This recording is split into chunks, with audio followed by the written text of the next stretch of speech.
வணக்கம். Welcome to foods of India. கண் சம்பந்தமான நோய்கள்லாம் வராமல் தடுக்கிறதுக்கும், கொஞ்சம் வயசுலேயே வயதான தோற்றம் வராமல் இருக்கிறதுக்கும், ஹார்ட் அட்டாக் வராமல் தடுக்கிறதுக்கும் கேரட்டை நம்ம அடிக்கடி உணவில் எடுத்துக்கணும். எப்போவுமே பொரியல், வறுவல், கூட்டுன்னு செய்யாமல் இந்த மாதிரி வித்தியாசமாக கேரட் சாதம் செஞ்சு கொடுத்தீங்கன்னா எல்லாருமே கேரட்டை ரொம்ப விரும்பி சாப்பிடுவாங்க. கொஞ்சம் கூட மீதம் வைக்க மாட்டாங்க. இந்த கேரட் சாதம் செய்கிறதுக்கு நான் இன்றைக்கி 3 மீடியம் சைஸ் கேரட் எடுத்திருக்கேன். கேரட்டோட 2 நுனிப்பகுதியையும் நம்ம இந்த மாதிரி கட் பண்ணிவிட்டு தோலெல்லாம் சீவிட்டு தண்ணியில் 2 மணி நேரம் நல்லா கழுவுனதுக்கப்புறம் நம்ம கேரட் துருவி எடுத்துக்கணும். கேரட் சாதம் சாப்பிடும்போது அந்த கேரட் வாயில் கடிபடணும் அப்படின்னா இந்த மாதிரி பெரிய சைஸாக துருவி எடுத்துக்கோங்க. அந்த சாதத்தோட கேரட் ஒன்றா கலந்து இருக்கணும் அப்படின்னா இந்த மாதிரி சின்ன சைஸாக துருவி எடுத்துக்கோங்க. நான் இந்த சின்ன சைஸில் தான் துருவி எடுத்துக்கிறேன். இப்போ இந்த 3 கேரட்டையும் நம்ம இந்த மாதிரி துருவி எடுத்துக்கலாம். 3 கேரட் நம்ம எடுத்துட்டோம்னா 3 பேருக்கு சாப்பாடு தயார் பண்ணிடலாம். அந்தளவுக்கு அது கரெக்டாக இருக்கும். இப்போ துருவி வச்ச கேரட் தனியாக இருக்கட்டும். இப்போ நம்ம கேரட் சாதத்தை தயார் பண்ண ஆரம்பிச்சிடலாம். அதுக்கு ஒரு கடாயில் 2 டேபிள் ஸ்பூன் அளவுக்கு நல்லெண்ணெய், அப்படி இல்லைன்னா ரீஃபைண்ட் ஆயில் எடுத்துக்கோங்க. இது கூட 1 டீஸ்பூன் அளவுக்கு நெய் சேர்த்துக்குங்க. கொஞ்சமாவது நீங்கள் நெய் சேர்த்துக்கிட்டா தான் கேரட் சாதம் நல்ல மணமாக இருக்கும்.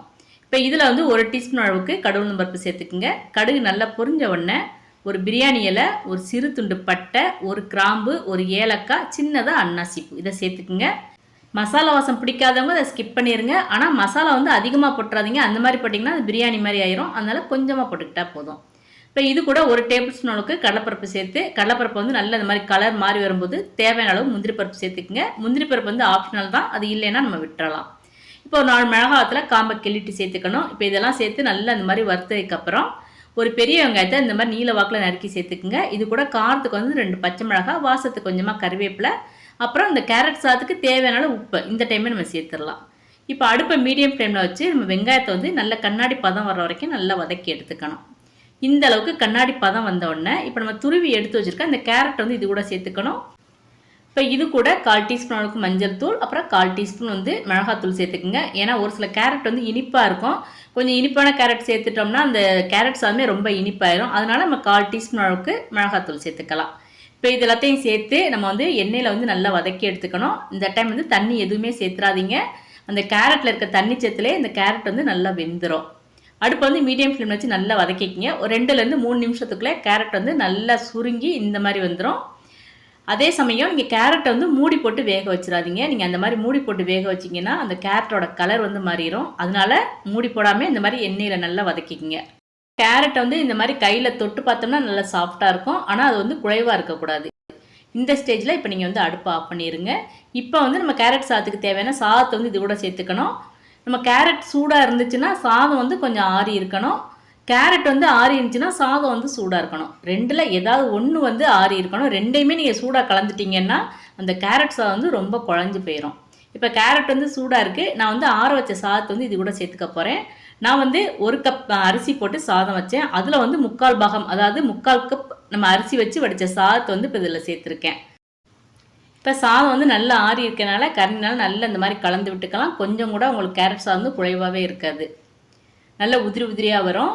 இப்போ எல்லா கேரட்டும் அந்த சாதத்தோட நல்லா இந்த மாதிரி கலந்து வரணும். இப்போ இந்த டைம் நீங்கள் உப்பை செக் பண்ணி பார்த்து தேவைப்பட்டால் கொஞ்சம் சேர்த்துக்கலாம். எனக்கு உப்பு கொஞ்சம் குறைவாக இருக்க மாதிரி இருந்துச்சு. அதனால் நான் ஒரு 1/4 டீஸ்பூன் அளவுக்கு திருப்பியும் கொஞ்சமாக உப்பு சேர்த்துக்கிறேன்.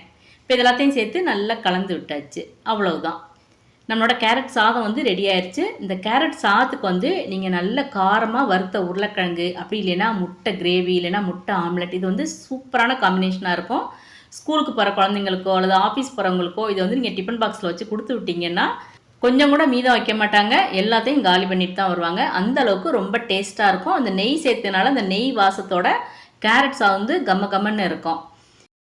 சின்ன வயசில் வயதான தோற்றம் வராமல் தடுக்கிறதுக்கு, அப்புறம் கண் பார்வை சம்மந்தமான நோய்கள் வராமல் தடுக்கிறதுக்கு, அப்புறம் மாரடைப்பு வராமல் தடுக்கிறது, புற்றுநோய் வராமல் தடுக்கிறதுக்கு, பற்கள் நல்ல பளபளன்னு இருக்கிறதுக்கு எல்லாத்துக்குமே கேரட் ரொம்ப நல்லது. இந்த மாதிரி வச்சு கொடுத்து பாருங்கள். கேரட்டை அவங்க ரொம்ப விரும்பி சாப்பிட ஆரம்பிச்சிருவாங்க. நீங்களும் இன்றைக்கே கேரட்டை வச்சு இந்த மெத்தடில் கேரட் சாதம் செஞ்சு பார்த்து எப்படி இருந்துச்சுன்னு கமெண்ட் பண்ணுங்கள். இந்த வீடியோ உங்களுக்கு பிடிச்சிருந்தேன்னா லைக் பண்ணுங்கள், ஷேர் பண்ணுங்கள். மறக்காமல் ஃபுட்ஸ் ஆஃப் இந்தியா சேனலை சப்ஸ்கிரைப் பண்ணுங்கள். தேங்க்ஸ் ஃபார் வாட்சிங்.